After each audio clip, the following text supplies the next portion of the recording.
Bom dia todo mundo aí. Hoje é a nossa aula de revisão, quinta-feira também é revisão, então vou tirar dúvidas de vocês, ver coisas pontuais e também dar um olho, passar o olho no conteúdo que a gente viu após a primeira prova, né, que é o conteúdo da segunda prova. A primeira aula depois da primeira prova foi essa daqui, aula 13, sobre coloração de arestas. Só é isso. Então, o que a gente viu aqui foi o que é uma atribuição de cores para as arestas, né? Uma coloração.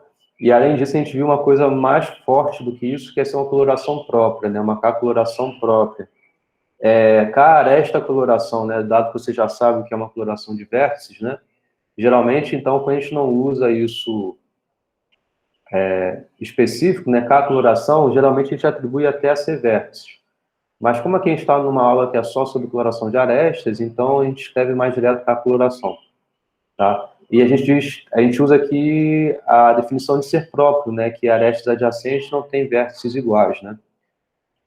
Ou seja, se tem arestas que incidem no mesmo vértice, as cores deles têm que ser diferentes. E o índice cromático, então, é o menor número de cores para propriamente colorir as arestas do grafo. Fazendo um paralelo com o que a gente tem em vértices, né? Lá a gente chama de número cromático, é o Ki, e aqui o índice cromático é o Quilinha, tá? Então, aqui eu dei alguns exemplos, né? Sobre uma coloração. Aqui, por exemplo, isso aqui era uma coloração, era própria. Isso aqui é uma coloração que não é própria. E também uma dor de coloração, que aqui sim é o Quilinha desse grafo, né? Antes era algo maior do que isso, aqui também é próprio, mas não implica nisso aqui ser o índice cromático, porque tem um número menor de cores que dá para colorir propriamente. Bom, a gente viu também relações que tem com emparelhamento, né? Porque a gente sabe que todo emparelhamento, aliás, toda classe de cor é um emparelhamento, né? Então, esse EI aqui, né? Cada EI desse é um emparelhamento, como foi falado aqui. Aqui a gente consegue argumentar um exemplo bem específico, se dá para colorir com 3 cores ou não, né? Porque a gente também sabe que deltão, então, é o limite inferior. Então, porque você tem... Deltão é o grau máximo do grafo, né? Então, você tem um vértice com um deltão arestas incidido nele. Isso quer dizer que pelo menos deltão cores vão ser necessárias, porque você tem cada par de arestas que incidem num vértice ali, você tem que ter 2 cores, né? Para esse par aí, uma para cada. Então, você tem pelo menos deltão. E a gente, com esse exemplo aqui, a gente vê que deltão não dá para colorir esse cara aqui. A gente precisa de pelo menos 4, não dá para colorir com 3. O deltão desse gráfico aqui é 3. E o argumento que a gente viu aqui foi usando emparelhamento e tudo mais, mas é tudo muito exemplar, é tudo em função do exemplo, né? Não tem nada muito geral para garantir naquele caso lá. E o limite superior bem trivial é M, né? O número de arestas, né? Você dá uma cor distinta para cada vértice e pronto. Mas são dois parâmetros que estão muito distantes, né? Você pode ter um deltão muito pequenininho e um M muito grandão. Pode ter um deltão fixo, constante, e um M em função de N, né? Um N ao quadrado aqui, né? Que é o máximo que pode ter, um O de N ao quadrado. Então, é bem ruim esses dois limites aqui, um comparado com o outro. Então, por isso que tem esse outro teorema, que é o teorema de Wisen, que diz que o máximo é deltão mais 1. O teorema de Wisen a gente só prova na outra aula, né? Então, para chegar lá, a gente passa por algumas coisas aqui.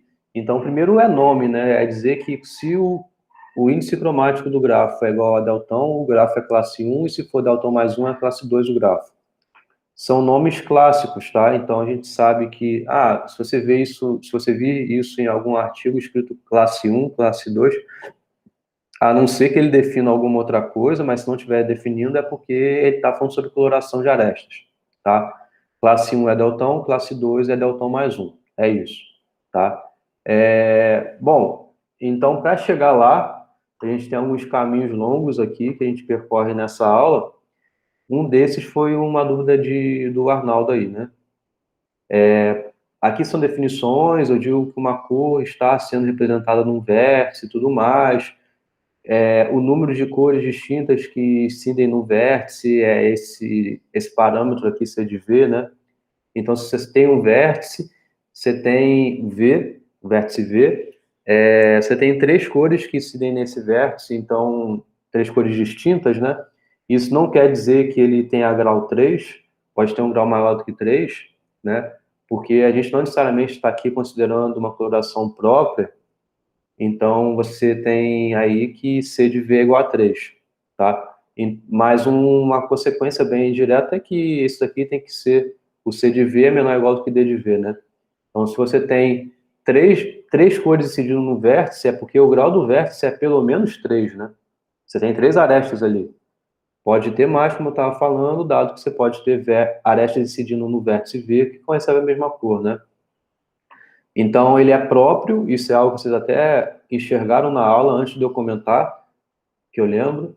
A coloração é própria somente se o número de cores que incidem no vértice, ele é exatamente igual ao grau do vértice, né? Então, é porque é uma cor distinta para cada aresta que incide no vértice ali, tá? E, além disso, a gente tem uma melhoria, né? Isso é algo que a gente vê depois, tá? Mas aí ainda tem isso, que aí vem a dúvida do Arnaldo, né? Que se G é um gráfico conexo, que não é um ciclo ímpar, então existe uma descoloração para G. Então, repara que é uma descoloração, né? É uma atribuição de cores, que vai usar 2 cores para colorir as arestas de G.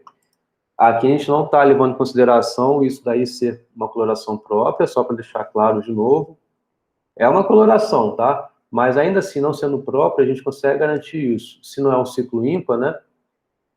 Existe uma descoloração em que todo vértice com grau maior do que 1, então você tem que, os pendentes, os vértices pendentes aí que tem grau 1, você não está olhando para eles, olhando para os outros.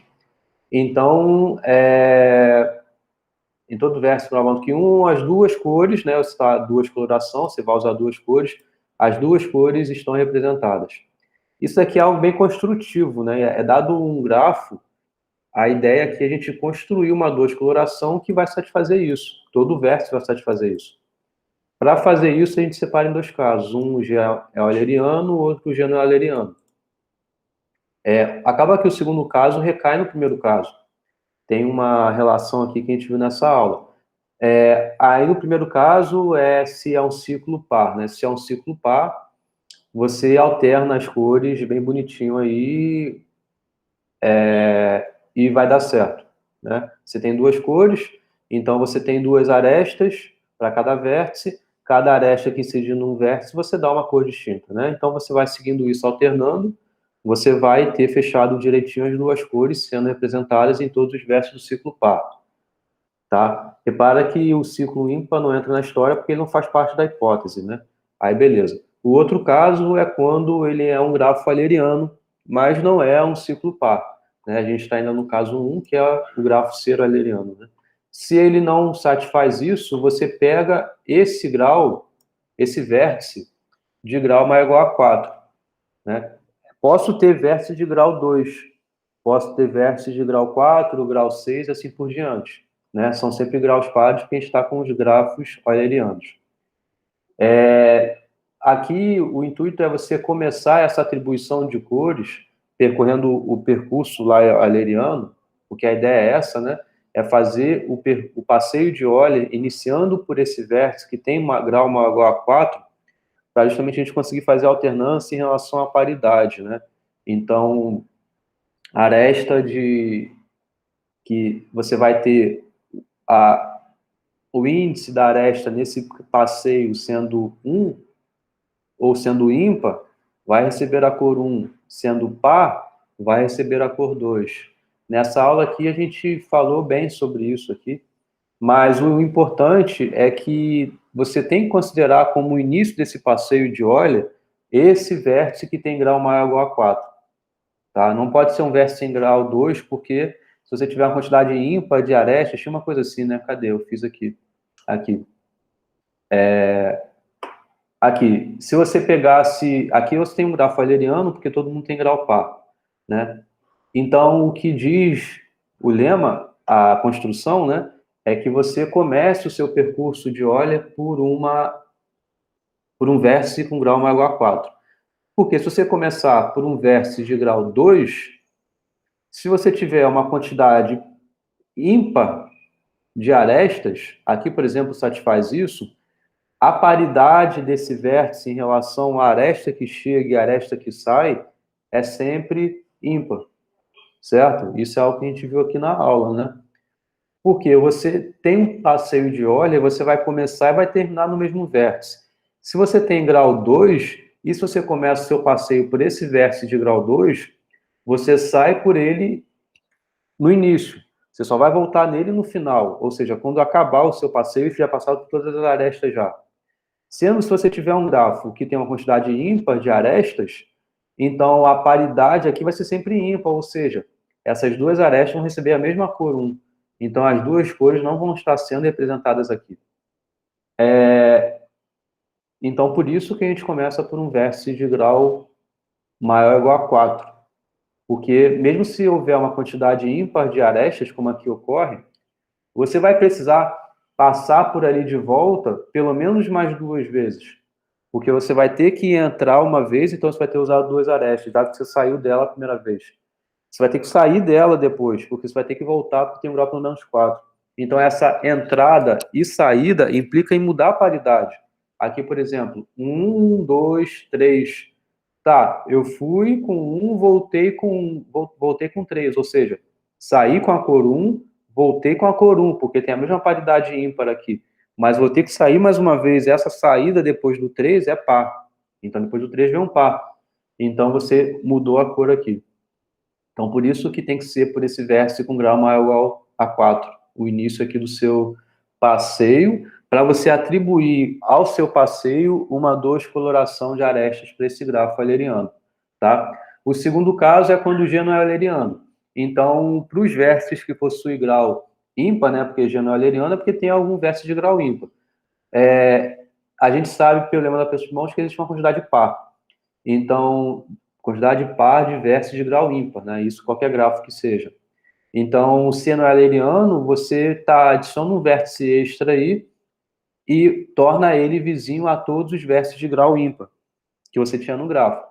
Então, esse vértice passa a ter grau par porque existe uma quantidade par de vértices de grau ímpar pelo lema da aperto de mãos. Então, esse vértice tem grau par. Além disso, os vértices que tinham grau ímpar passam a ter grau par, porque você adicionou uma aresta ali a eles. Então, era ímpar, adicionou uma aresta para cada vértice, virou par. Então, agora você tem um grafo que ele é euleriano, então você recai lá no seu problema 1, tá? E o que falta aqui agora é saber como você vai atribuir o passeio, o início do passeio de Euler, né? De modo a você ter justamente essa alternância nas cores aí sendo satisfeitas, né?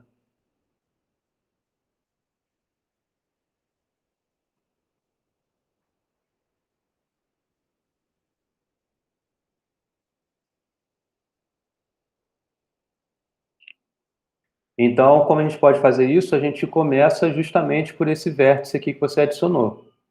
Esse vértice aqui que você adicionou, né? O passeio de Euler, que a gente tem que atribuir agora, dado esse gráfico euleriano, como você vai atribuir as cores de acordo com o passeio de Euler aqui associado? Então, fazer isso, um jeito seria começar por esse vértice que você adicionou, né? Isso. Porque mesmo que você tenha uma quantidade ímpar de arestas, as arestas que vão incidir nesse vértice, mesmo se forem 2 arestas e se houver uma quantidade ímpar de arestas aí, essas arestas que vão nele vão receber a cor 1. Mas não tem problema, porque a gente não quer colorir esse grafo novo. A gente quer colorir esse grafo aqui anterior. Então, a atribuição de cores que você utilizou aqui, você vai utilizar aqui, e as arestas que importam para você são as arestas que existiam, não as arestas que você adicionou. Então, as arestas aqui satisfazem essa mesma regra de que você está no meio do percurso do seu passeio de Euler lá, entra e sai, você não vai ficar parado ali. Se entra com uma paridade, sai com paridade distinta, sai com outra paridade.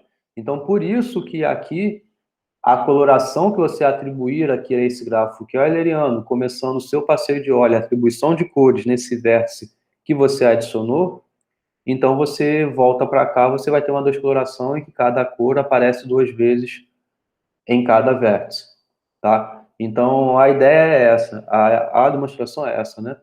Bom, além disso, a gente viu que é uma melhoria, né? Uma melhoria é quando você consegue manter a mesma coloração que você tinha, sendo que a soma do número de cores que incide em cada vértice é maior nessa nova coloração do que antes. Então, aqui, por exemplo, a gente tinha uma descoloração de arestas. É isso aí, Arnaldo. Aqui anteriormente, a adição desse vértice é só para recair esse grafo aqui agora, recai no caso 1, que a gente sabe tratar. Só que aqui, uma informação a mais é que você vai começar o seu passeio de óleo para dar a sua atribuição de cores às arestas por esse vértice novo. Repara que antes, no caso 1, a gente queria começar o passeio de óleo por um vértice que tinha grau pelo menos 4. Aqui, mesmo que esse cara tenha grau 2, não tem problema. Porque mesmo lá eu quis começar pelo vértice de grau pelo menos 4, porque todas as arestas que incidiam nele eram importantes para mim. Então, eu queria colorir todas aquelas arestas ali. Então, eu queria que tivesse as duas paridades ali no passeio de óleo. Aqui não. Mesmo que haja uma quantidade ímpar e a aresta que sai tem a mesma paridade da aresta que chega, as duas arestas vão receber a mesma cor. Mas mesmo assim, não importa, porque a gente está interessado na coloração disso daqui, não das arestas que você adicionou, não no vértice aqui associado a essas arestas aqui. A gente está interessado nesse negocinho aqui. E com isso, beleza, já está ok, pelo caso 1, tá? Bom, tá, aqui eu estava falando de melhoria, né? E isso de melhoria, esse lema anterior que a gente provou, ele é muito importante para um lema que ainda vai existir aqui e para o teorema de Wien, que tem um monte de coisa lá, né? Mas que usa essas informações aqui, tá? Em relação à melhoria, bom, você tem uma coloração, ainda sim usando cores que você tinha anteriormente. Então aqui, por exemplo, você tem um grafo com uma descoloração de arestas. A gente tem as arestas coloridas aqui de roxo e de azul, do lado esquerdo. Bom, a gente consegue melhorar, a gente consegue uma melhoria. Essa melhoria que a gente vai conseguir, se a gente conseguir ainda uma descoloração, de modo que a soma das cores que você usa é maior do que antes, tá? Então, aqui, por exemplo, esse vértice aqui, duas cores são representadas nele. Então, soma 2. Esse vértice aqui, duas cores. Esse vértice aqui, uma cor. Só tem a cor roxa aqui indo nele. Esse também um, esse também um. Então, a soma deu 7, isso aqui. Agora, aqui não. Esse aqui deu 2. Ó, tem o azul e tem o roxo. Esse aqui deu 2. Deu azul, tem o roxo. Esse aqui deu 2. Esse aqui deu 2. Esse aqui deu 1. Então, a soma deu melhor. Deu maior. Mantendo ainda uma descoloração de arestas, tá? Então, por isso que aqui é uma melhoria em relação a esse, porque eu obtive uma coloração melhor, tá? Mantendo ainda a descoloração. E dá para provar que isso aqui é ótimo, não dá para melhorar mais do que isso, tá? Uma observação bem direta é que essa coloração não é ótima, tem uma repetição de cor, né, em algum vértice, né? Tá? Bom, esse lema aqui é muito importante para o teorema de Wien, que é esse aqui. Você tem... Eu deveria ter colocado os pauses, né? Mas, enfim. Vocês têm uma coloração ótima, ou seja, ótima, não admite melhoria, tá? Repara que aqui eu não estou interessado em saber se é próprio, não estou olhando isso em relação a ser próprio, Só estou olhando uma K coloração ótima. Então, você pegou K cores e conseguiu colorir de modo que satisfaça isso, ou seja G um grafo com uma K coloração ótima, tal que existe um vértice satisfazendo o quê? Tem uma cor dessas K cores que não está representada em U e tem uma cor I1 que está representada pelo menos 2 vezes, né? Então, o que você faz? Você pega nesse vértice U, né?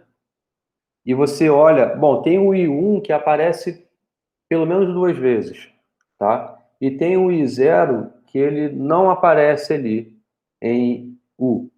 Você pega U, pega essas arestas que incidem em U com cor I1 e depois disso você continua olhando agora, vai para os vizinhos desse U que receberam a cor I1, né? A aresta, né? Os extremos, né? Estou com as arestas que receberam a cor I1. Então você tem aqui 2 extremos, vai para lá. Agora aqui você olha, tá? Olha as cores I0 e I1 aqui. Põe as duas delas. Vai pondo, até ver o que vai dar, tá? Induz por esse caminho que começa em U, que possua as cores I0 e I1 nesse percurso que você vai fazer, tá? A consequência é que essa componente que você obteve por essa indução, né? Não indução no sentido de técnica de demonstração, mas por esse subgrafo induzido aqui, então você tem que isso daí que sobrou é um ciclo ímpar, tá? Repara que a princípio poderia ser uma coisa bem estranha, né? Mas a consequência é que é um ciclo ímpar. A gente usa muito o teorema anterior aqui, fortemente, ele aparece aqui, tá? Daria para melhorar, enfim, teria uma coisa dessa, porque a gente está tomando uma coloração que é ótima. Então, suponha que H não seja o ciclo ímpar, né? Então, satisfaz isso tudo e não é o ciclo ímpar, né? Se não é o ciclo ímpar, né, o lema anterior, ele garante aquela duas coloração de modo que as duas cores apareçam, certo? Então, essas duas cores seriam, de fato, o I0 e o I1 aparecendo, mas vai dar um rolo nisso daí, certo? Então, essa aqui é a demonstração. Vocês entenderam essa demonstração quando eu fiz em aula e tudo mais?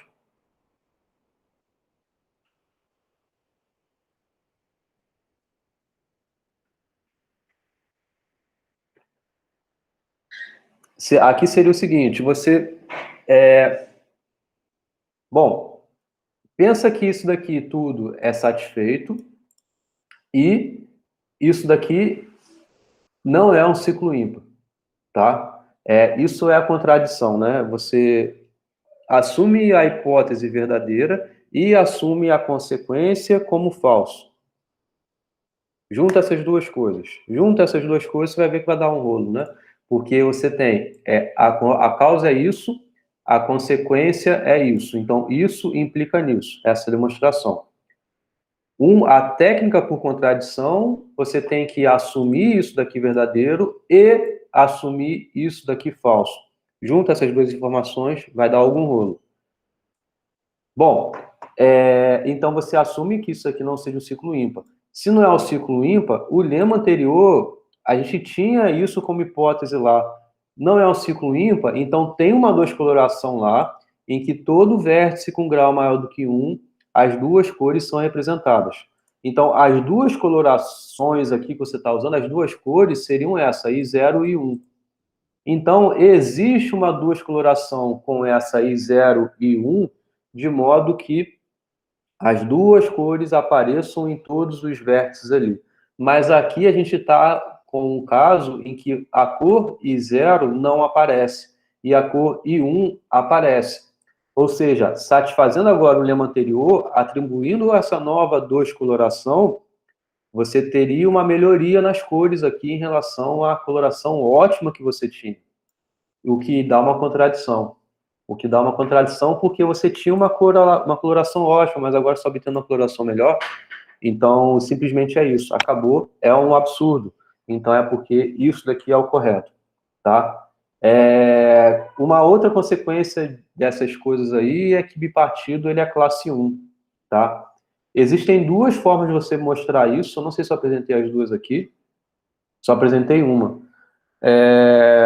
Uma outra talvez eu tenha colocado na lista, eu não lembro, mas tem a ver com emparelhamento de um grafo regular, enfim, usa coisas que a gente viu em aulas passadas também, tá? Mas também é consequência desse lema anterior aí, de ciclo ímpar e tudo mais, teria um ciclo ímpar, enfim. Isso daqui foi a sala 13, agora eu vou para a aula 14. Alguma pergunta, gente? Eu estou falando meio rápido, né? Mas estão entendendo o que eu estou falando? Tá claro para vocês? Sim, para mim sim. Fala mais alguém aí, por favor, tá? Fala, Assim, Luiz. essa aula 13 foi uma das mais tranquilas, assim. Tá bom. Tá, a aula 14 é o teorema de Wiesen. O teorema de Wiesen... Então, eu concordo com você, Luiz, que a sala 13 ela não tem algo, não tem coisas tão profundas assim. Mas é uma aula mais de ferramental, né, que a gente vê para aplicar aqui no teorema de Wiesen, né? Então, o teorema de Wiesen, o Arnaldo, você falou que está com dúvida aqui nessa aula, eu vou falar e quando tiver a sua dúvida você fala, tá? Tá beleza, tá beleza. Tá, o teorema de Wiesen, foi uma aula que tem pouquinhos slides, até aqui, se for olhar aqui, são 6 slides só de conteúdo, mas foi uma aula que demandou as 2 horas todas aqui para demonstrar, né? Que é só para demonstrar que todo grafo ele é delta mais 1 aresta colorível, propriamente, né? Bom, porque o deltão a gente viu que ele é pelo menos isso na aula passada. Como o número de cores tem que ser um número inteiro, né? Então, ou é deltão ou é deltão mais 1, tá? O teorema de Wiesen diz que ele é, no máximo, deltão mais 1. A gente usa muito o que a gente viu na aula passada, tá? Como a gente tem uma demonstração por contradição, então a gente assume que o número... Estou dando aula, mãe. Sim, mas está entregando um produto ali, Alexandre, não, colega. É aqui, pode pegar. Então, mas você não fala... eu ia falar, não esqueci. Obrigado. Então, a gente assume que o número de cores para colorir as arestas propriamente não seja no máximo deltão mais 1, mas seja pelo menos esse deltão mais 2, né? Então, ele é maior do que deltão mais 1. Isso é o menor número de cores para colorir as arestas. A gente assume que seja isso. A gente vai ver que vai dar alguma coisa errada aí no final, tá? Mas a gente assume que não seja esse no máximo deltão mais 1, não. Seja no máximo deltão... Seja pelo menos deltão mais 2, né? Ou seja, é maior do que deltão mais 1. Então, como a gente sabe que a gente está assumindo agora esquece que a gente quer isso, mas pensa que sim, o menor número de cores é pelo menos deltão mais 2. Então, você pega uma deltão mais uma coloração ótima. Se é ótima, a gente sabe que não admite melhoria com deltão mais uma cores. Essa melhoria, a gente quer manter o número de cores que foram utilizadas, tá? Então, pega uma que seja ótima. Existe alguma, pega uma aí, tá? Além disso, a gente sabe que não é própria, tá? Porque a gente acabou de assumir que tem que ter pelo menos deltão mais duas cores, tá? Então, pega uma deltão mais uma, que a gente sabe que não é própria, né? Porque pelo menos deltão mais dois. Então, tá. Bom, se não é própria, você tem justamente uma cor que vai aparecer duas vezes para algum vértice aí. Então, você tem algum vértice que, como não é próprio, você tem uma cor aparecendo duas vezes ali. Essa cor você chama de I1. O I0 você chama a cor que não é representada, porque é pelo princípio da casa dos pombos, né? Você tem um vértice ali, pelo menos grau, quer dizer, o grau dele é no máximo deltão. Mas você tem deltão mais uma cores à sua disposição ali. Então, dentro dessa deltão mais uma cores, pelo menos uma cor ali não está sendo apresentada, não está sendo representada no vértice. Tanto por isso, quanto porque você está usando duas cores ali repetidas no vértice. tá? Então, você tem essa cor. Uma você atribui 0, outra você atribui 1. Então, é em relação a isso que a gente faz o processo de recoloração que a gente vai ver no futuro, tá? Então, esse processo de recoloração, basicamente, é seguindo o seguinte. Tá, agora você seja o UV mais 1, as arestas que possuem a cor I1. Então, você, como sabe, tem duas cores que aparecem ali incidido em U, né? Uma diz, então, uma é UV, outra é UV1. As duas aqui receberam a cor I1. Repara que o I0 ele não aparece nesse leque aqui, né? Nesse leque aqui da vizinhança do U, o I0 não aparece. Só aparece o I1 que aparece duas vezes. Então, aqui, o I1 aparece em UV e o I1 aparece em UV1. Tá? Ele aparece ali. Então, a ideia é... Tá bom, obrigado. A gente consegue recolorir de modo a manter ainda a coloração que a gente tinha anterior, ou seja, a deltão mais uma coloração que a gente tinha antes, a gente continua tendo uma com a mesma otimalidade que a gente tinha, porque a ideia é o que eu falei lá passo a passo, o que fazer, você tem essa cor I2, que ela não aparece aqui em V1, não era uma coisa assim? Então você vai e põe a I2 ali associada a ela, porque você tem uma cor que não aparece em V1. Porque da mesma forma como você tem deltão mais uma cores, alguma delas não aparece em V1. Então você diz que é essa I2 aí. Então você vai ter a mesma coisa para o I3, para o I4, até algum lugar aí, tá? A gente faz essa recoloração de modo a garantir que no final desse primeiro processo de recoloração aqui, você tem ainda K cores utilizadas e a gente não obteve nenhuma melhoria. Basicamente é isso. A conclusão que a gente tem nessa primeira recoloração é que o subgrafo que a gente induz pela cor IK e I0, repara que o I0 não aparece em U, vai continuar não aparecendo. Mas você tem o I0 que não aparece em U. Você tem o IK que aparece pelo menos duas vezes. Então, você recai exatamente no lema da aula passada, que eu acabei de argumentar com vocês, e que isso daqui, então, é um ciclo ímpar. Essa é a primeira consequência nessa primeira recoloração. Tá?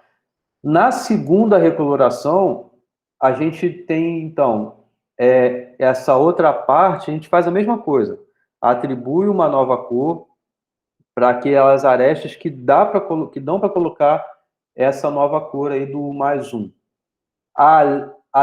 Nessa segunda recoloração, a gente vai induzir agora o IK e I0 de novo.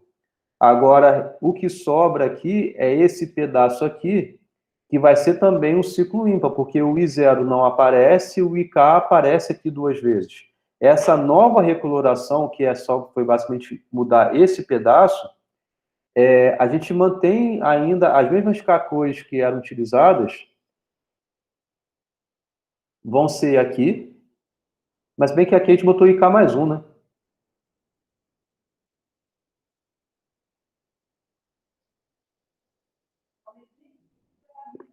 Bom, tinha um argumento aqui para garantir esse negócio, eu já não estou lembrando mais o detalhe.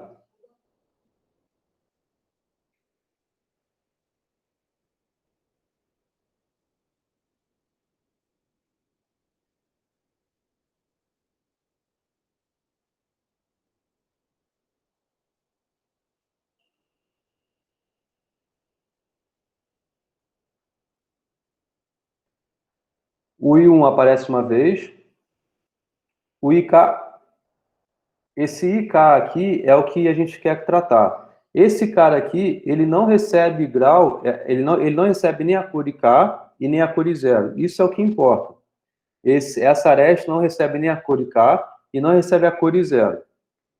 Tá? Mas essa aresta aqui que vinha em VK recebia a cor I0 e vai continuar recebendo a cor I0. Porque a recoloração foi em relação a essas arestas aqui que existiam. Em relação a essas arestas aqui que incidem em U, você não tem o I0 aparecendo. Além disso, você tem o IK que aparece tanto aqui quanto aqui, e o I0 que aparece aqui e aqui. O subgrafo que está induzido por essas cores IK aí, elas vão ter um ciclo ímpar, porque recai na mesma situação do lema anterior, mas além disso, você tem um caminho que de U você percorra por arestas IK e 0, IK e 0, IK e 0, que façam chegar até aqui. Porque na primeira recoloração, a gente tinha aqui IK, esse IK continua tendo, eu não mexi nele, mas existia um caminho daqui que vinha por aqui e chegava até o VK. E esse pedaço que fez daqui vir até aqui, ele vai continuar existindo, eu não vou ter mexido nele. Então, você vai ter esse vértice VK, que vai ter grau 1 nesse subgrafo aqui, que é o subgrafo que você induz pelo I0 e pelo IK. Então, você consegue ter um caminho vindo de U até aqui sem passar por essa aresta, porque essa aresta onde você vê a cor VK. Tá? Então, aí deu a contradição, porque você tem agora um vértice de grau 1 no ciclo ímpar, então você está furado esse seu argumento, tá? Esse é o teorema de Wisen. Fala aí, Arnaldo. Professor, no slide mais anterior, aí, esse daí, deixa eu Esse aqui? ver. Deixa eu ver se é esse aqui mesmo. Não, um anterior a esse. Esse é esse daí, deixa eu ver se é esse. Bem, enfim, você diz que no caso o vértice V2, né, ele tem que receber uma cor que é ele não recebe uma cor I3, né? Aham. Porque cada vértice VK tem que receber uma cor VK mais um. A minha dúvida ele não precisa, ele tem que não receber essa cor, né, por conta da coloração ser ótima e não ser própria. Mas essa cor não Pera aí, poderia não, ser, rapidinho. 11 horas, depois de 11. Fala, não, desculpa. essa cor ela não poderia ser o I0 que não está em U também?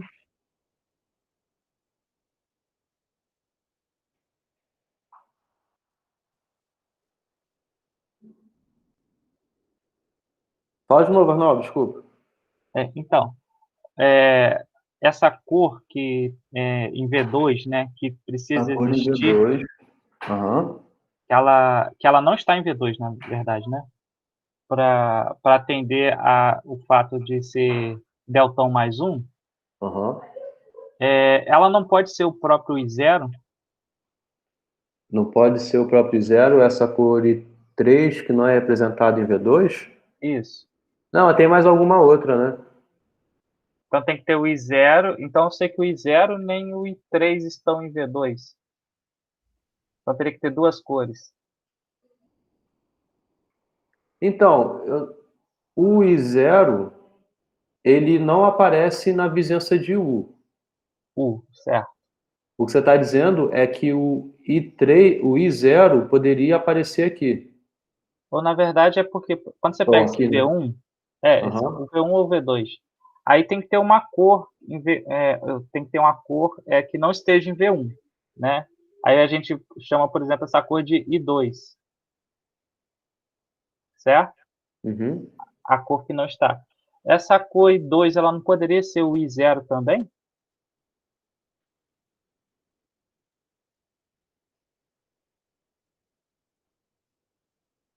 Eu preciso de uma cor que não esteja, mas precisa ser um I2, não pode ser o próprio I0?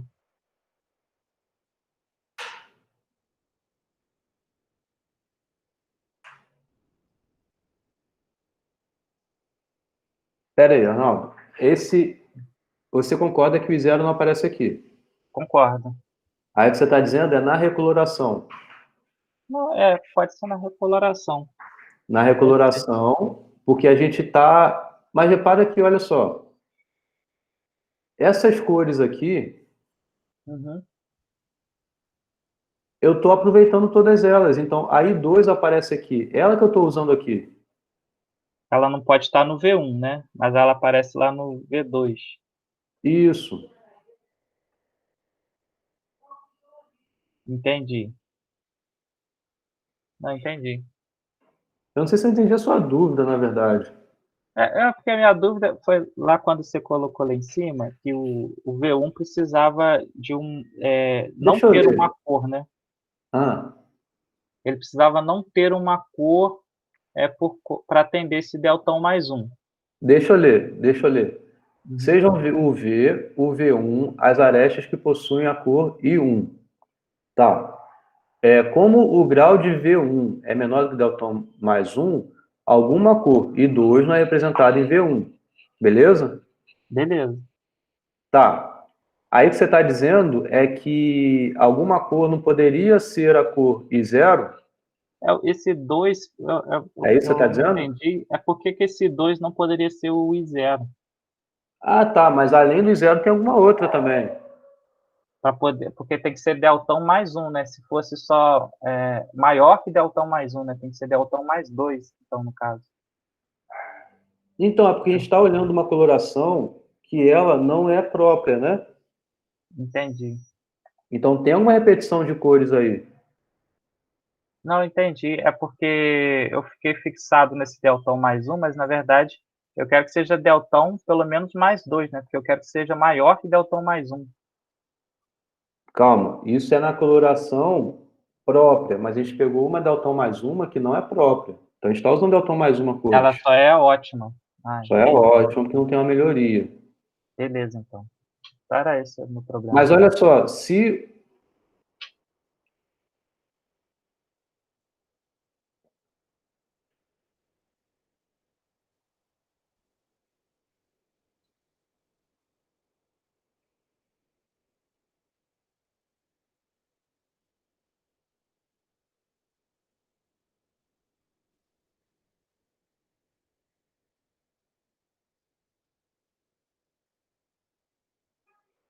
o I0 ele fosse. Se o I0 não fosse representado aqui Uhum. em V1, o I0 não é representado, o I0 é representado em V1. Porque se ele não fosse, o I0 ele não está aqui, você poderia colocar o I0 aqui e você teria uma melhoria. Só que o I0 não pode estar em U também, né? O I0 não está em U. Então eu não poderia colocar ele ali entre V1 e U também. Isso, isso. Tá? Beleza. Não, entendi. Obrigado, professor. Falou. Então, isso foi a aula 14.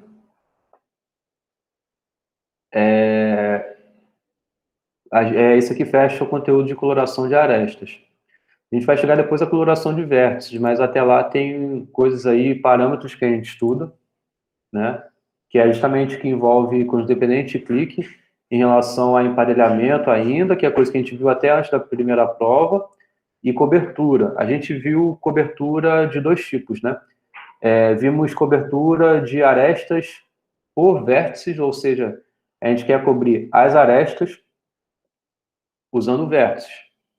Então a gente quer saber um conjunto de vértices em que todas as arestas do grafo incidem em algum vértice aí desse conjunto, certo? Então a gente viu que existe uma relação de emparelhamento com esse tamanho de cobertura, e a gente também viu o teorema de Koenig, que é quando o grafo é bipartido, o tamanho desses dois conjuntos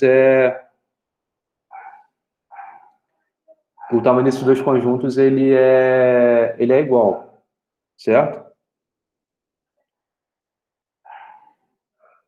Rapidinho, desculpa.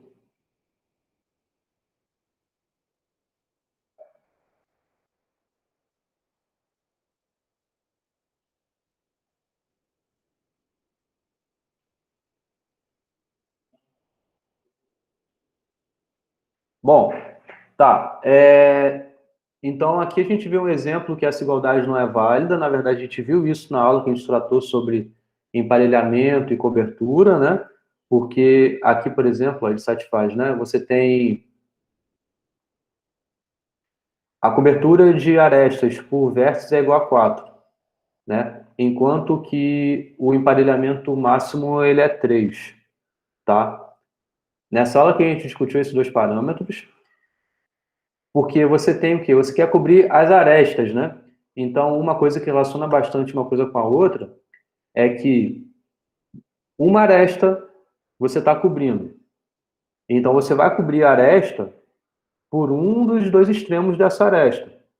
Então, para cada aresta que você tem no emparelhamento, um vértice ali você tem que usar para você cobrir, né? Sendo que a gente, então, essa desigualdade aqui é por conta disso, né?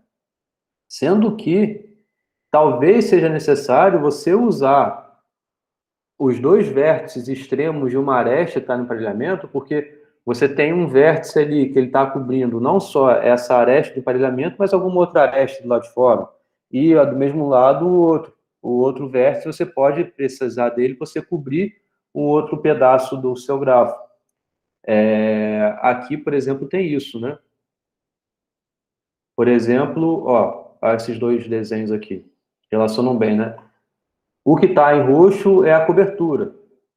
Então, eu usei 4 vértices aqui para cobrir as arestas, enquanto que para emparelhamento eu usei 3 arestas. Repara que essa aresta eu estou cobrindo por esse vértice na cobertura. Essa aresta eu estou cobrindo por esse vértice. Essa aresta eu estou cobrindo com 2 vértices. Mas esses vértices são necessários não só para cobrir essa aresta, mas para cobrir essa e essa. Se bem que essas duas aqui, esse vértice já tá cobrindo. Mas se eu usasse só esse vértice para a cobertura, essa aresta aqui não estaria sendo coberta. A mesma coisa esse vértice aqui, se eu usasse só esse, não esse, essa aresta aqui não estaria sendo coberta. E é isso. Então a desigualdade acontece, mas se o grafo é bipartido, a gente sabe que o tamanho dos dois parâmetros é igual. Bom, tá. E aqui agora a gente quer relacionar conjunto independente com a outra cobertura que vai aparecer também, né? Mas tá, a gente sabe que alfa é o tamanho do conjunto dependente máximo. Alfa' é o tamanho do emparelhamento máximo. Tá, aí tem clique, cardinalidade da clique máxima é ômega, tá? Então tem aqui, tem a relação que clique tem conjunto dependente, né? Um grafo e seu complemento. O tamanho da clique máxima do grafo é igual ao tamanho ao conjunto independente máximo do complemento, certo? Tá certo isso que eu falei, né? Então, o tamanho da clique máxima aqui é 3, o tamanho do conjunto dependente máximo daqui é 3, né? Então, a saber, basta você tomar os vértices que eram vizinhos aqui, que formavam essa clique máxima, vai formar necessariamente lá o conjunto dependente máximo no complemento. Então, aqui, por exemplo, A, B, C, forma o conjunto dependente aqui. Bom,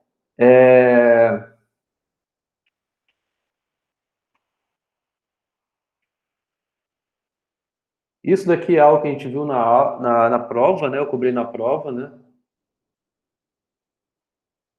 Uma consequência disso daqui, eu cobri na prova, né?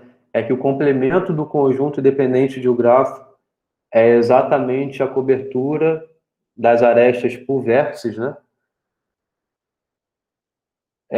Isso aqui foi algo que eu cobrei na prova.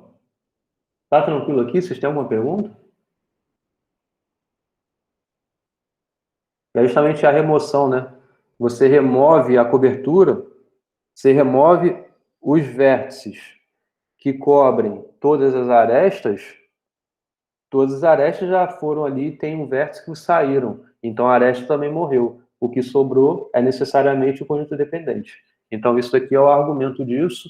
E só tem os dois lados aqui para argumentar que máximo e mínimo são complementares aqui e tudo mais, mas são coisas bem diretas.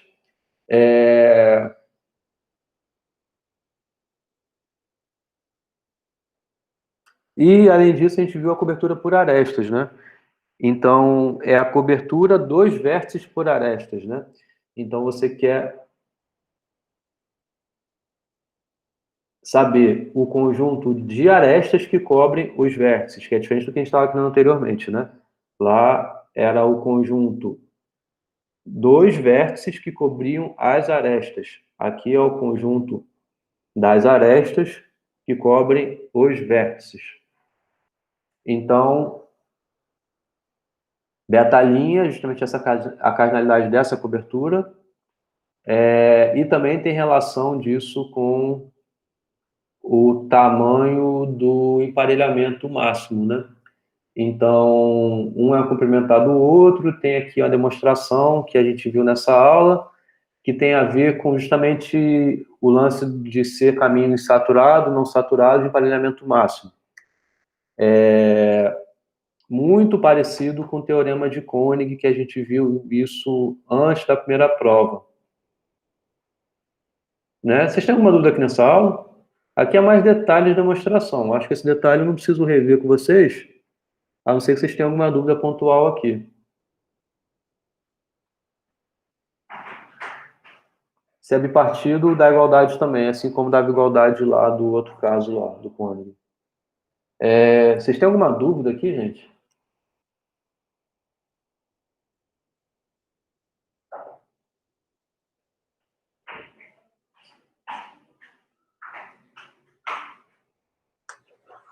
Não, eu revisei essa parte já e para mim foi tranquilo. Tá bom. Isso foi a aula... Já vai já, meu filho? Tá, já eu vou lá. Tchau. Isso foi a aula 15.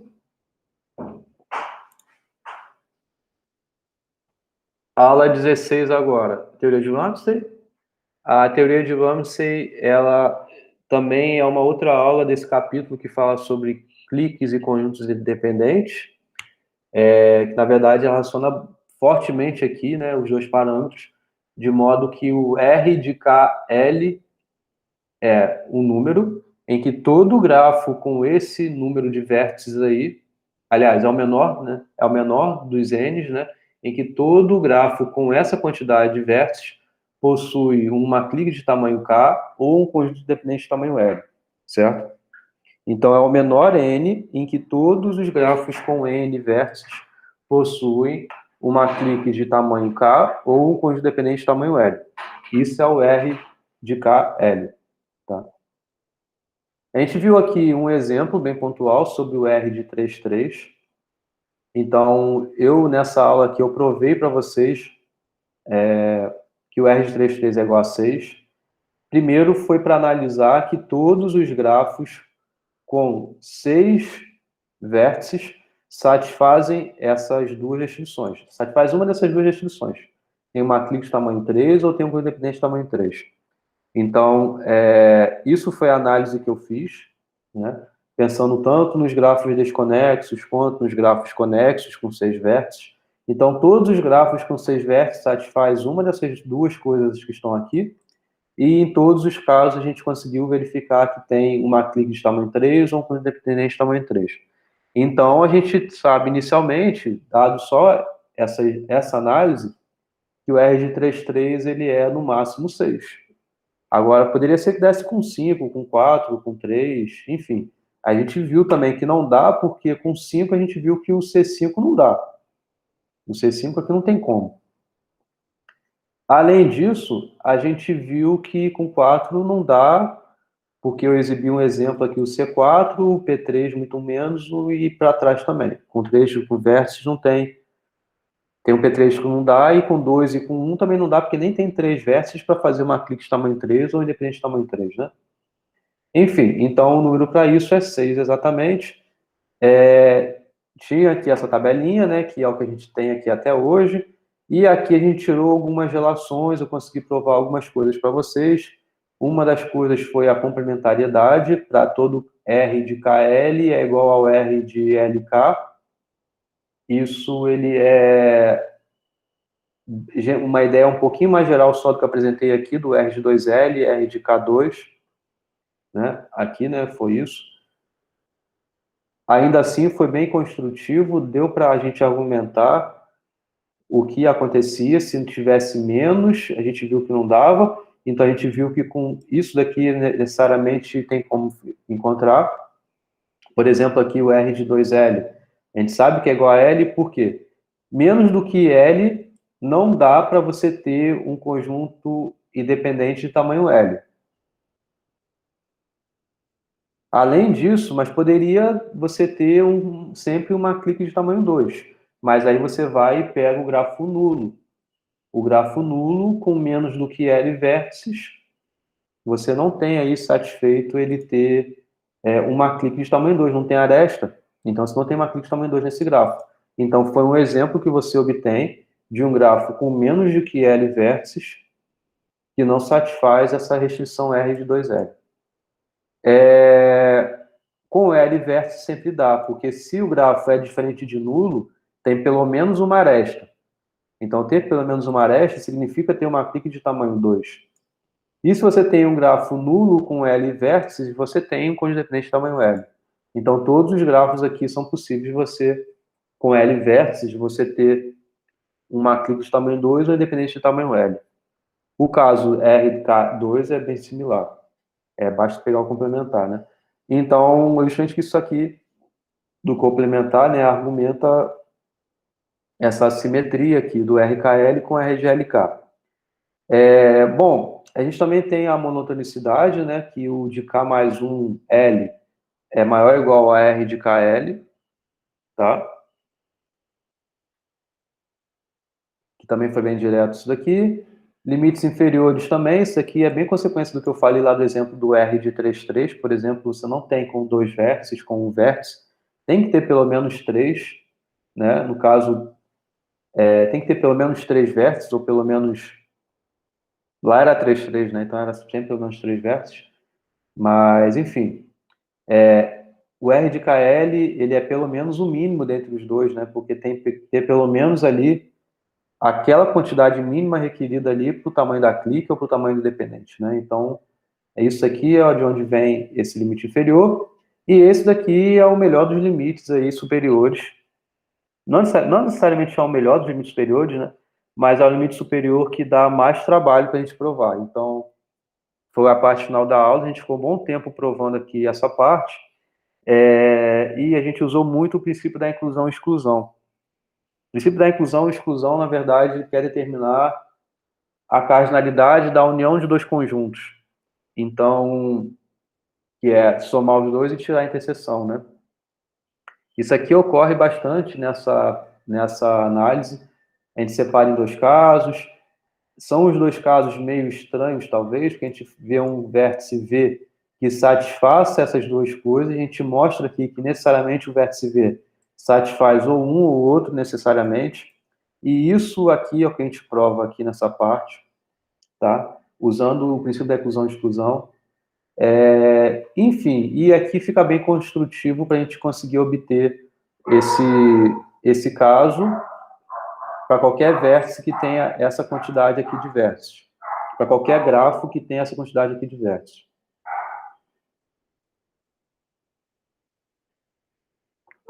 Alguma pergunta aqui nessa demonstração? Vocês já viram essa aula?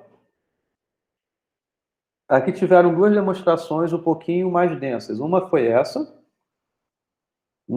daqui. Essa outra daqui foi bem direta, que foi só usar a relação de Stiefel. Na verdade, é um corolário, na verdade, isso aqui. Está mais para um corolário do teorema anterior do que um teorema por si só, porque, na verdade, teve uma indução, né, aparecendo, então por isso que eu chamei de teorema. Mas usa fortemente aqui, ó, a relação de Stiefel, quando a gente soma no triângulo de Pascal duas colunas consecutivas, numa linha qualquer que a gente tiver. Então, eu estou numa linha, no caso aqui, essa linha aqui, n mais m menos 3. Repara que a linha aqui é igual. Eu somo dois consecutivos na coluna, né? Nessa linha, dois consecutivos. A soma dos dois dá necessariamente quem está uma linha abaixo e a coluna mais à direita. Então, isso daqui ele aparece porque a gente usa a hipótese de indução nos casos aqui anteriores e tal. Enfim, é uma consequência bem direta do teorema anterior. E aí, vocês reviram essa aula?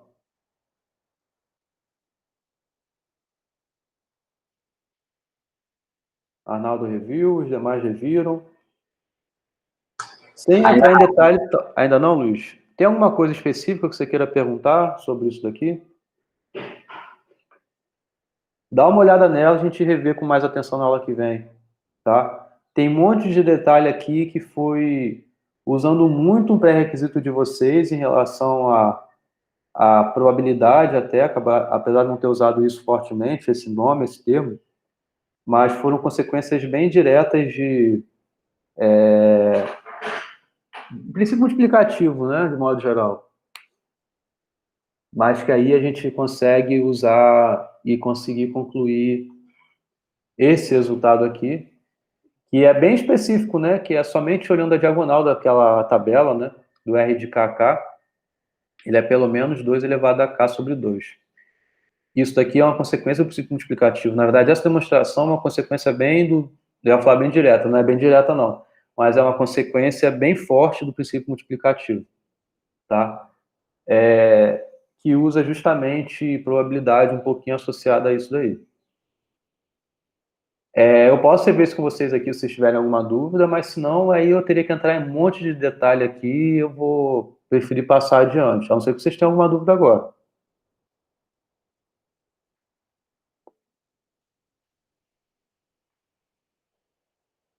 Fala alguma coisa aí.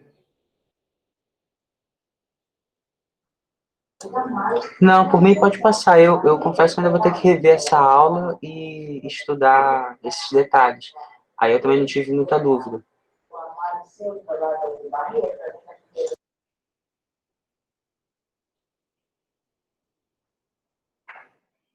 Tá bom, tá bom.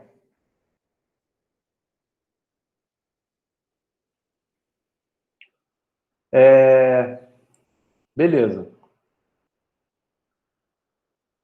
Agora, aula 17, sobre coloração de vértices. Coloração de vértices, ele é bem associado à coloração de arestas, tá? Então, sobre isso daqui, a gente viu a mesma coisa de coloração própria, coloração que não é própria e tudo mais. E aqui aparece o número cromático, é algo também que a gente, como eu falei, né, o Ki linha era o índice cromático e aqui o Ki é o número cromático. Vimos casos particulares, vimos o caso de grafo ser crítico, né?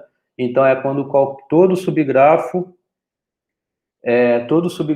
ele tem a coloração de vértices menor, né?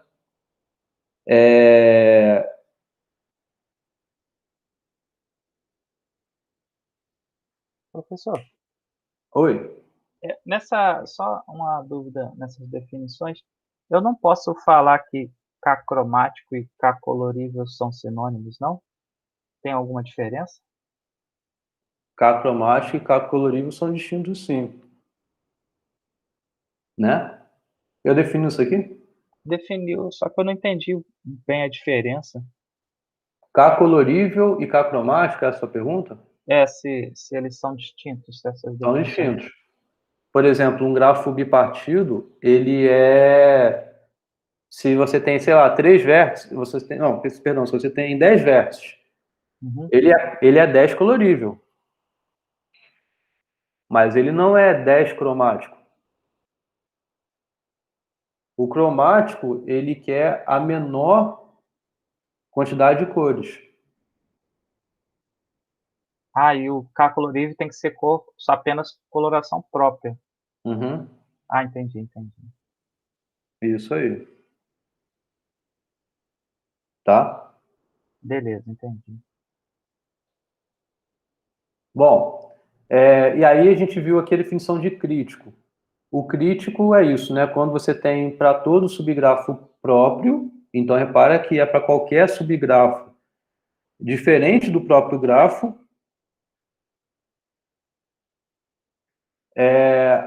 o número cromático dele é menor do que o do grafo original, né? Bom, e a gente viu casos de 2 críticos, 3 críticos, o que tinha que ser, o que tinha que não ser e tal. A gente também provou que se o grafo ele é K crítico, então o deltinha ele é pelo menos K menos 1, tá? Uma outra consequência desse corolário aqui, desse teorema daqui, uma consequência desse teorema, né, é que K cromático tem pelo menos K vértices de grau pelo menos K menos 1. Então, também foi consequência desse teorema aqui anterior. E a gente viu também o limite superior, que é a gente ter o número cromático no máximo delton mais 1. A gente viu 2 demonstrações. A mais elegante que eu acho é essa, que é por contradição, mas também tem essa daqui, que é bem construtiva, que na verdade é atribuir cores. Sempre vai ser possível porque a gente está usando o número maior de cores ali do que a vizinhança. Então vai sobrar uma cor ali para você continuar adiante. Basicamente é isso. Essa demonstração construtiva. Eu também defini aqui o que são S componentes dos subgrafos em relação ao corte, né? Então, se você tem um corte de vértices, né? Então, você remove e você tem as componentes conexas. A gente chama S componentes do grafo quando você pega os vértices induz pelos... Quando você pega o subgrafo induzido por esses vértices que estão nas componentes conexas, além dos vértices que estavam no corte. Então, você associa a esse G1 tanto os vértices das componentes quanto do corte. Então, o G1 seria todo esse pedaço aqui. E assim por diante, G2, G3 e tal. Bom, isso aqui é importante porque, para provar, por exemplo, aqui, na aula que vem a gente usa muito isso daqui também, no Teorema de Brooks. Na verdade, não no Teorema de Brooks, mas antes do Teorema de Brooks, a gente tem alguns lemas muito importantes que a gente usa fortemente esse resultado lá. Mas uma coisa que a gente usa aqui é que se G é um grafo crítico, nenhum corte é uma clique. Tá? Então, para demonstrar isso, se fosse uma clique, a gente teria que o grafo não é crítico, né? Porque a gente teria que a mesma K-1 coloração que a gente utilizou para colorir a clique, ela é também suficiente para colorir as componentes conexas. Então, a gente teria que todo o grafo é K-1 colorível. Essa aqui é bem bonitinha, essa demonstração. E é assim. E uma consequência disso é que, então, que todo grafo crítico é um bloco. Tá? Beleza?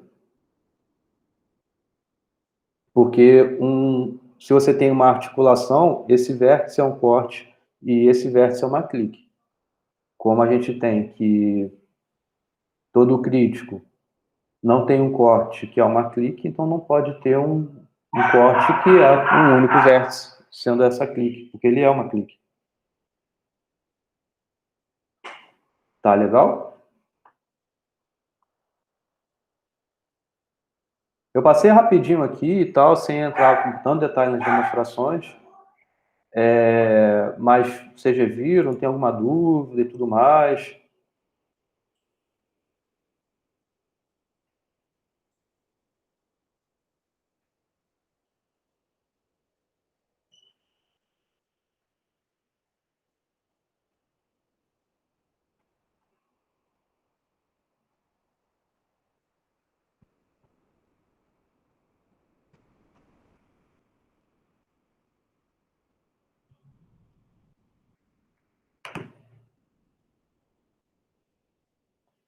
Isso daqui, o principal dessa aula é mostrar o teorema de Brooks.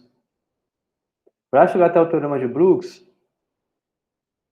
aí a gente trata justamente onde a gente acabou, que acabou a aula passada. A gente começa falando daquele final lá, que era justamente o corte, né? Num grafo crítico, o corte, então, ele não pode ser uma clique. Então, a gente avalia os casos que tem um corte com 2 vértices E a gente sabe que esses dois vértices não são adjacentes, porque se esse aqui fosse um corte de um grafo crítico, então esse grafo não seria crítico, né? Porque se eles fossem adjacentes, você teria uma clique. Então a gente sabe que eles não são adjacentes. E aí a gente vê o que acontece, tá? Quando você tem a atribuição de cores de um grafo G, eles receberem a mesma cor, cores distintas. A gente diz ser tipo 1, tipo 2 e tudo mais, mas o que importa, então aqui são as S componentes, né? A gente quer mostrar que, essa aqui eu falei bastante coisa nessa aula, esse teorema de Dirac aqui, ele é muito importante para o teorema de Brooks. É que se você tem esse grafo com esse corte em dois vértices, primeiro a gente sabe que eles não são vizinhos. Depois é que sobram necessariamente duas componentes conexas, tá? E cada uma dessas duas, uma é do tipo 1, outra é do tipo 2. Tipo 1 e tipo 2 em relação a essa coloração aqui, né? Eles recebem a mesma cor, o V, em um tipo, recebem cores diferentes no outro tipo lá, no G2, tá? E além disso, se você adiciona aresta entre eles, se você comprime, né, no caso, se você identifica, né, os dois vértices em um vértice só, você tem que isso que sobra também é K crítico. A demonstração disso aqui é bem extensa, eu acho ela bem elegante, bem bonita essa demonstração. E, de novo, se vocês tiverem dúvidas, vocês perguntam. Eu não vou entrar em detalhe aqui dessa demonstração, não. Tá? Mas eu acho essa demonstração muito bonita. Tá. E é a demonstração muito longa, né? Porque são 4 coisas que a gente quer provar. É que cada um o G1 é do tipo 1, o G2 é do tipo 2, duas coisas. E depois é mostrar, você adicionar aresta, você comprimir lá os dois vértices. Você tem os críticos, né? Eles sendo críticos. Essas são as demonstrações aqui. Tem esse corolário que é bem inusitado, ao meu ver, que é se você tem esse corte nos dois vértices, a soma do grau deles é 3K menos 5, isso aqui é uma consequência do teorema de Dirac, e basicamente foi somar eles em cada uma das componentes, os graus deles em cada uma das componentes, enfim, depois somar o que ocorre isso no grafo geral, a gente vê que dá essa desigualdade, é bem estranha essa desigualdade, mas a gente usa ela no teorema de Brooks, no primeiro caso, se não me engano, que é uma demonstração por contradição, não é? Não lembro, acho que não é por contradição não, perdão. Mas é uma demonstração que a gente usa muito essas coisas aí que a gente viu.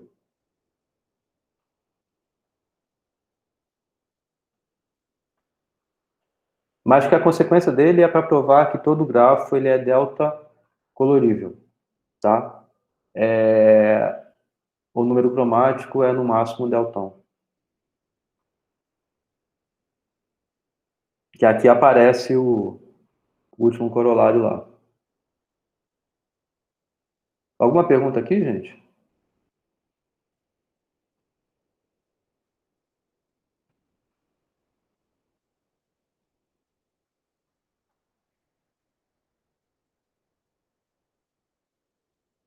Então, são 2 aulas que a gente fala sobre o coloração de vértices.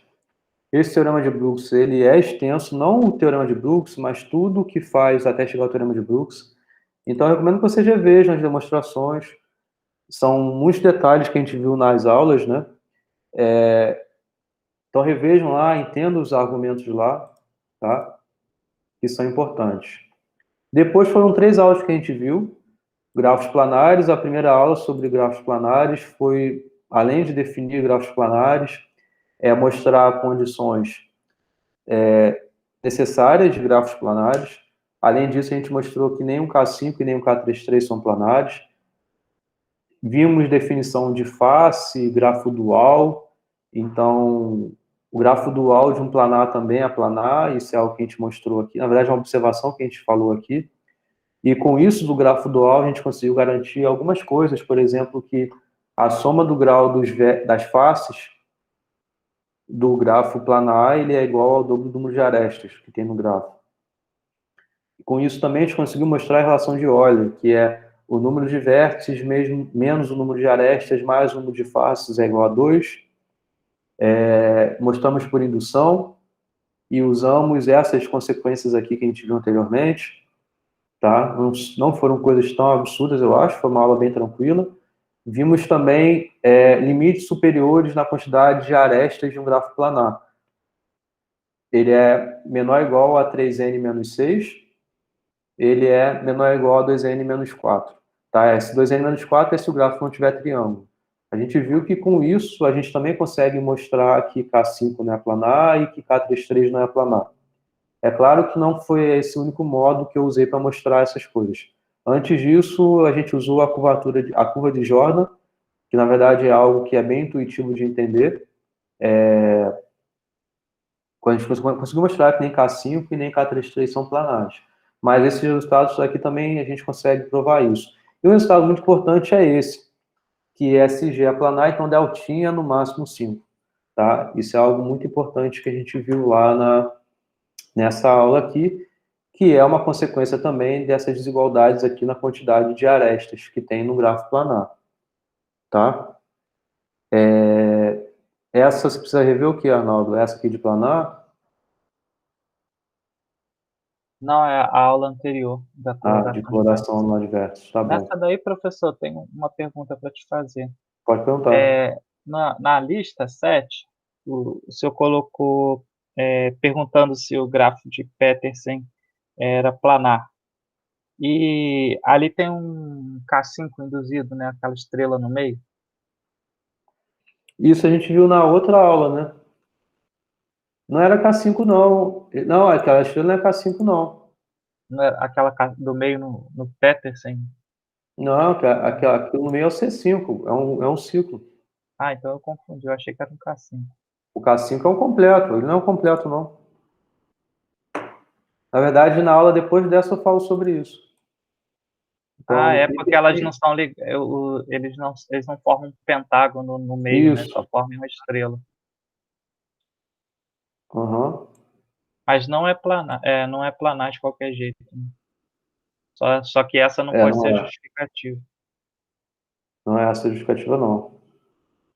Entendi. Então, você está falando sobre isso aqui do meio, né? Isso aqui não é um K5, não. Esse aqui não é vizinho a esse, não é vizinho a esse. Eu liguei Repara eles que o também vértice como um aqui... pentágono. não é não. E tem esse grafo aqui. Tá? Eu fiz 2 pentágonos e no meio eu botei uma estrela dentro do pentágono do meio. Uhum. Nessa aula eu falo sobre ele. Então, nessa aula 20 aqui, a última aula sobre gráficos planares, eu falo sobre subdivisão, né? Então, além da gente ter visto que grafos planares não são iguais a K5 e nem K33, não são isomorfos a eles, a gente viu aqui duas coisas. Uma coisa é que também não é subgrafo. Então, a consequência desse lema daqui é que todo grafo planar não possui como subgrafo o K5 nem o K33. Aqui ele não tem como subgrafo o K5 nem o K33. Então, a princípio, a gente não pode utilizar ele para mostrar que esse grafo não é planar. Porque ele não tem, ele está satisfazendo. Então, ele também satisfaz isso, ele não tem o K5 nem o K33. Mas isso aqui é só uma condição necessária. Tá? Não é suficiente. Depois eu falo sobre subdivisão. Subdivisão é quando você pega um grafo e você pega arestas e subdivide. O grafo que você obtém tem como subdivisão, aliás, ele contém uma subdivisão de algum outro. Então, a gente sabe, eu mostrei aqui para vocês, que se G é planar, toda subdivisão não é planar. Essa aqui foi a demonstração, foi bem simples, eu acho, por conta positiva.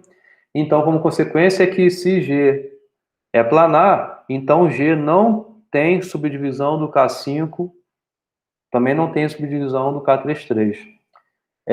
E isso daqui a gente usa para mostrar, por exemplo, que o Petersen ele não é planar.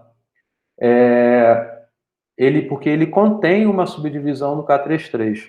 Isso a gente usa o teorema de Kuratowski, porque o teorema de Kuratowski ele diz justamente isso. G aplanar somente se G não contém subdivisão do K5 ou do K33. É uma caracterização muito forte aqui sobre planaridade, tá? Que isso aqui eu deixei para uma próxima oportunidade com a teoria dos grafos, que eu faça, não com vocês, espero que vocês não refaçam, mas que é algo que eu não provei para vocês. Na verdade, eu acho que do curso todo, o que eu não provei para vocês foi esse lado do teorema de Kuratowski só. As outras coisas todas eu demonstrei. G aplanar somente se G não contém a subdivisão do K5 ou do K33. Isso eu precisaria de mais umas 2 aulas para provar esse lado do teorema de Kuratowski, que aí vai ficar muito em cima para aplicar a prova logo depois. Então, eu preferi não fazer essa demonstração por completo do teorema de Kuratowski, porque a gente tem um lado, né? Se G é planar, então G não contém a subdivisão do K5 nem do K33. Faltou outro lado, que é se G não contém a subdivisão do K5 e nem do K33, então G é planar. Esse lado foi o que eu não provei para vocês aqui nesse curso, tá? Mas, enfim, a aplicação disso é no teorema é no grafo de Petersen, por exemplo. Então, vamos mostrar que ele contém uma subdivisão do K33, no caso. Como ele contém, né? Quer dizer, eu quero concluir que ele contém, então primeiro eu removi, né? Porque basta pegar um pedaço desse grafo que seja a subdivisão do K33. Então, o pedaço que eu tomei foi esse. Peguei esse vértice aqui, ó, ele tem grau 2. Justamente é um vértice que eu poderia considerar numa subdivisão. Porque na subdivisão, você pega uma aresta e põe um vértice no meio. Esse vértice que você adicionou, ele passa a ter grau 2, porque ele vai fazer o caminho da aresta que tinha aqui antes. Então, aqui, por exemplo, o A satisfaz isso, o C satisfaz isso. Então, você economiza isso aqui em uma aresta só, ao invés de você subdividi-la, você volta atrás. O que sobrou, justamente o K33. Isso é o K33. Você tem um grafo bipartido com 3 vértices em cada parte, onde cada vértice tem grau 3. Então, isso é o K33. A gente conseguiu encontrar uma subdivisão aí do Petersen.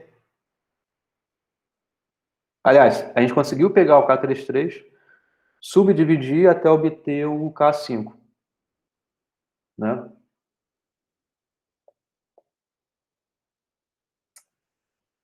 Petersen. Vocês entenderam o que eu falei, né?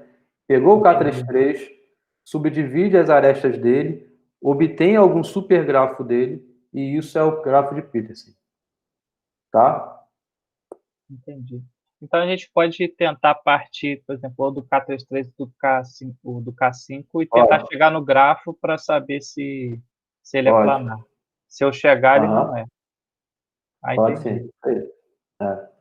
Chegar no grafo significa você subdividir as arestas e, eventualmente, adicionar um vértice novo vizinho a alguém ali dentro.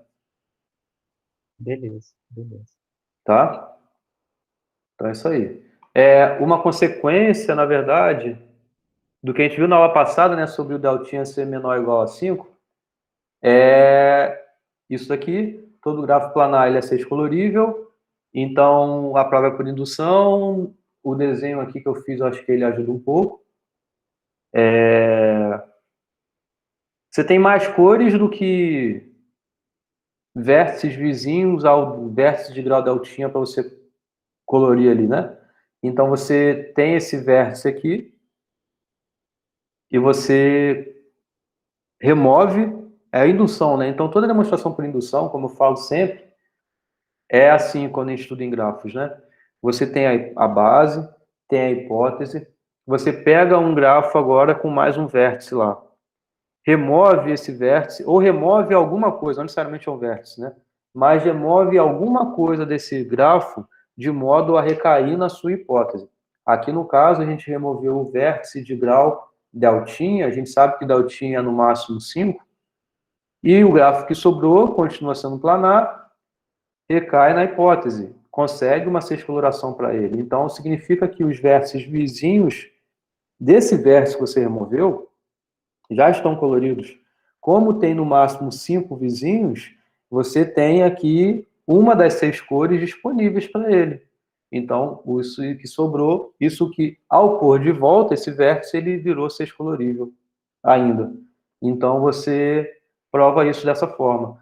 A gente consegue refinar um pouquinho esse argumento de modo a ter 5 coloração, que é por contradição. Tem a ver com componentes conexas, curva de Jordan e tal. Você ter a necessidade de 2 vértices vizinhos desse grafo, desse vértice de grau deltinha, a ter grau... perdão. A contradição está no seguinte. Você vai concluir que é necessário que 2 vértices vizinhos desse vértice de grau deltinha estejam numa mesma componente conexa e que eles recebam a mesma cor. Perdão, você vai concluir que eles não estão numa mesma componente conexa. Se você induz por esse caminho daqui até aqui. Porque se eles estão numa mesma componente conexa e eles não podem ter a mesma cor por conta disso, então tem um ciclo, e para outro par também vai ter um ciclo, sendo para esse par aqui, por exemplo, você vai ter um ciclo dentro de outro ciclo, então você vai ter o cruzamento das arestas, o grafo não vai ser planar. A grande ideia está aí, no caso é usar a curvatura de Jordan para isso.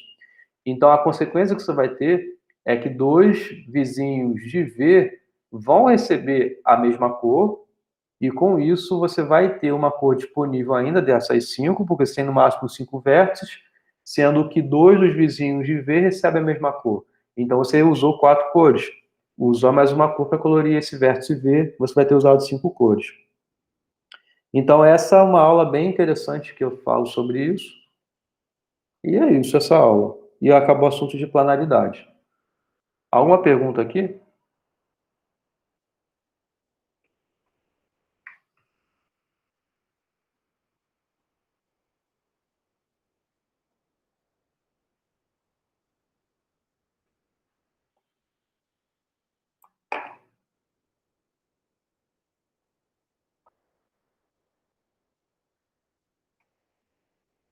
A última aula foi sobre grafos direcionados. Foi a aula passada, né? Sobre grafos direcionados, foi uma definição nova que eu apresentei para vocês, né? Porque até então a gente estava vendo tudo grafos não direcionados. Na verdade, é uma generalização que a gente viu até então. Então, esse aqui é um grafo não direcionado. O grafo direcionado, na verdade, a gente adicionar direções. Então, por exemplo, se você tem a aresta direcionada AE-CE, não quer dizer que você vai ter a aresta direcionada CE-AE. Então, isso aqui, a aresta é dada por um par ordenado, bem claro, um par ordenado, não um par não ordenado como a gente tinha antes. Então, VW é diferente de WV, né? Vimos muitas definições de convergência, divergência, cauda, cabeça, predecessor, sucessor, tá? Então, grafo subjacente, né? Se você tem um grafo direcionado, o grafo subjacente é o grafo não direcionado associado a ele. Basicamente, é você remover as direções ali, isso é o grafo subjacente. A orientação do grafo não direcionado é justamente um grafo direcionado. Grau de entrada é o número de arestas que vão até o vértice, que chegam no vértice. Grau de saída é o número de vizinhos que o vértice V vai até, certo? Então, são as arestas que saem, né? Isso é o grau de saída. Grau de entrada são as arestas que chegam, saída que sai. Fonte, sumidouro, é bem intuitivo os nomes, né? Fonte que ninguém chega até ele, todo mundo sai dele. Sumidouro é que ninguém sai dele, todo mundo chega até ele. Todas as arestas que são incidentes ao vértice são arestas que incidem nele, não arestas que saem dele, tá? Vimos algumas observações e tudo mais. Então, até então, aqui foram muitas definições. Aqui, muita atenção que ciclo, eu posso ter ciclo de tamanho 2, quando você vai e vem, né? Isso é um ciclo de tamanho 2.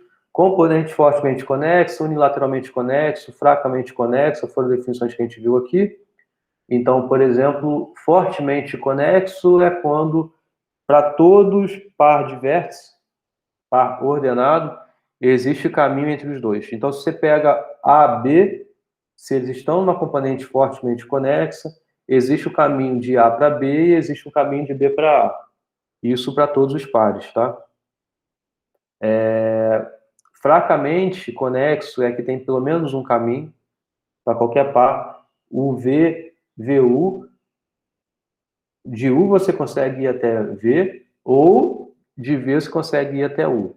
Não necessariamente há o caminho dos dois, mas pelo menos um desse par aí. Isso é unilateralmente conexo, né? Perdão. E o fracamente conexo é quando você tem um grafo subjacente que ele é conexo, tá? Então, fortemente conexo, U alcança V e V alcança U, ou seja, há caminho de U para V e há caminho de V até U. Unilateralmente conexo, há caminho de U até V ou de V até U, não necessariamente os dois. E fracamente conexo é se o grafo subjacente for conexo. O grafo sem direção associado, né, for conexo.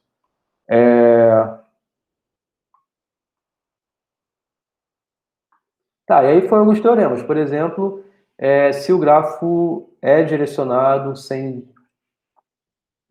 ciclo, então, se não tem ciclo direcionado ali, então tem sumidor e tem fonte. Tá? A demonstração foi por contradição. Depois a gente mostrou que todo digrafo tem um caminho direcionado de tamanho número cromático do grafo menos 1. Isso eu acho muito interessante esse teorema, porque relaciona tamanho de caminho com coloração de vértices, coisas estranhas, né, a princípio. Mas é uma demonstração que eu particularmente acho bem elegante também, que é um pouco dessa intuição que cada vértice do caminho vai receber uma cor distinta, numa coloração própria ótima do grafo. São coisas bem fortes que estão sendo ditas aqui, e a gente consegue garantir nessa demonstração.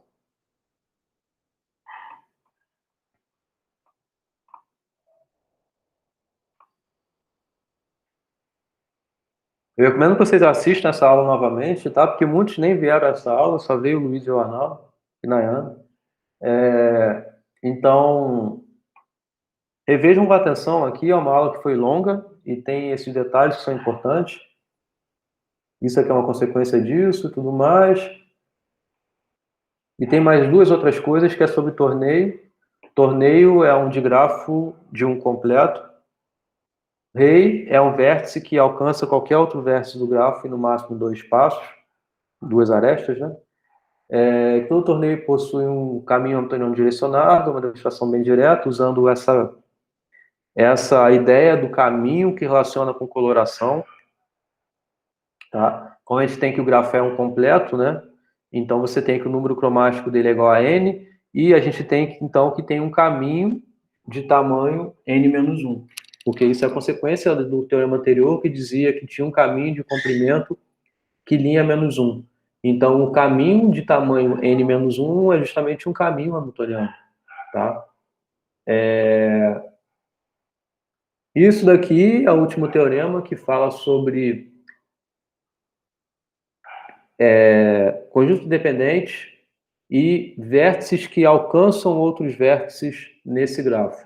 Então, se você tem um grafo direcionado, um conjunto dependente S, existe um conjunto dependente em que todo vértice que está fora desse conjunto independente, ele é alcançado por algum vértice do conjunto dependente em um passo ou em 2 passos. Tá? Para mostrar isso, a gente usou indução. Aqui eu fiz um desenhozinho que, durante a aula, a gente reforçou bastante isso, não foi, Luiz? Dessas consequências, desses casos que eu trato aqui. Como é indução, então a gente, de novo, faz isso. Remove coisas do grafo. No caso aqui, eu removo um vértice V e a sua vizinhança também de saída de V. E agora o que sobrou satisfaz a hipótese e depois a gente trata os 2 casos, que é quando o vértice V ele é apontado por alguém do conjunto S que você tinha ou não. Então, esses são os dois casos que a gente trata aqui. E a gente vê que dos dois casos dá para a gente satisfazer o lema tranquilamente. O Luiz demorou um pouco, né, Luiz? Eu fiquei desenhando e tal. Algumas coisas que estão sendo ditas aqui nos slides, eu complementei muito falando aqui, desenhando. Então, reassistam a aula aí, para quem já assistiu e não entendeu direito, ou para quem não assistiu, assiste a aula, tá? Que são coisas importantes. E uma consequência bem direta é que todo torneio tem um rei, certo? Então, em qualquer grafo completo, qualquer direção que você vai fazer ali, qualquer grafo direcionado, vindo de um grafo completo que você faça,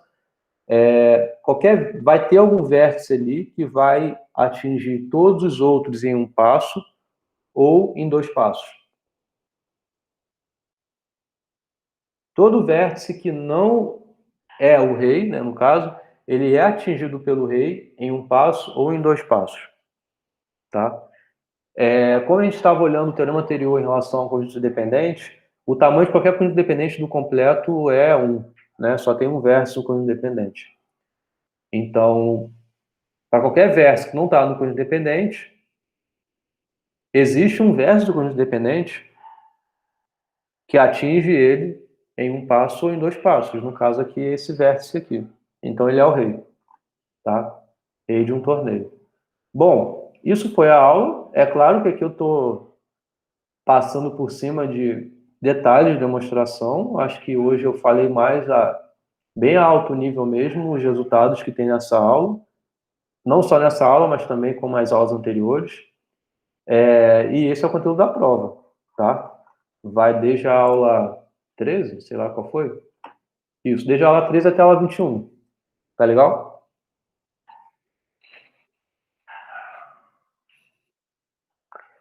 Faz sentido, sim. Mas aí você tem que ter claro quem é adjacente a quem, tá? É a adjacência de entrada ou a adjacência de saída. Aqui tem isso. Vizinhança, né? Vizinhança de entrada e vizinhança de saída.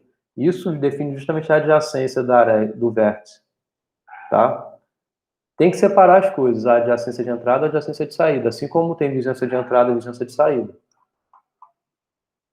Grau de entrada, grau de saída. Então você tem que especificar as coisas, tá? Aqui.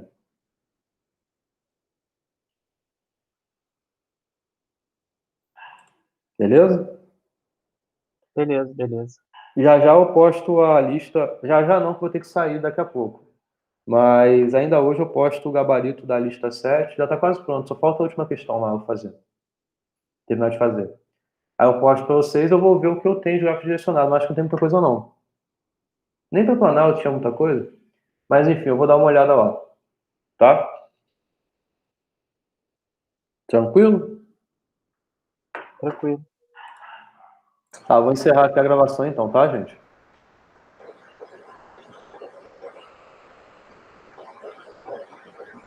Pode falar, Luiz.